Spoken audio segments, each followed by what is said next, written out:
যখন শিক্ষক নিয়োগের বিজ্ঞপ্তি প্রকাশ করা হবে তখন সব পদের বিজ্ঞপ্তি একসঙ্গে দেওয়া হতে পারে। এ ব্যাপারে অতিরিক্ত সচিব মাসুদ আক্তার খান বলেন, সব নিয়োগ বিজ্ঞপ্তি একসঙ্গে দেওয়ার চিন্তা রয়েছে তাদের। প্রাথমিক শিক্ষা অধিদপ্তর ডিপিই তৃতীয় ধাপের প্যানেল দিবে কিনা তা এখনও নিশ্চিত নয়। তবে প্রথম ও দ্বিতীয় ধাপের প্যানেল প্রকাশিত হওয়ার পর তৃতীয় ধাপের প্যানেল নিয়েও আলোচনা চলছিল।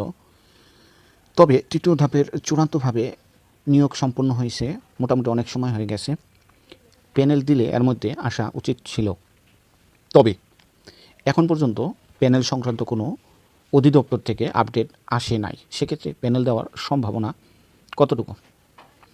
এখন নতুন সার্কুলার এখন পর্যন্ত আসে নাই। এখন প্যানেল কি দিতে পারে? যদি প্যানেল দিত তাহলে এর মধ্যেই চলে আসতো।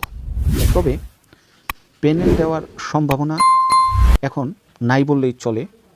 তবে যে পর্যন্ত সার্কুলার না আসবে, নতুন সার্কুলার না আসবে, সে পর্যন্ত প্যানেল দেওয়ার একটা সম্ভাবনা থাকবেই।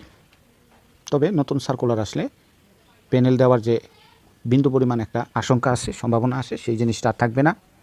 সো অধিদপ্তরের আপডেটের অপেক্ষায় থাকতে হবে যারা তৃতীয় ধাপের প্যানেল প্রত্যাশী তাদের। তবে আপাতত প্রাথমিক শিক্ষা অধিদপ্তরকে খুব বেশি প্যানেলের ব্যাপারে খুব বেশি আন্তরিকতা দেখা যাচ্ছে না। তবে এক কথায় বলতে গেলে প্যানেল দিবে কি দিবে না সব কিছু নির্ভর করতেছে অধিদপ্তরের উপর। এখনও পর্যন্ত যেহেতু আসে নাই, সেক্ষেত্রে সামনে প্যানেল আসার সম্ভাবনা অনেক ক্ষীণ। তবে নতুন সার্কুলার যে পর্যন্ত না আসবে, প্যানেলের একটা সম্ভাবনা থাকবেই, যেহেতু এই সার্কুলারটা পুরাতন সার্কুলার।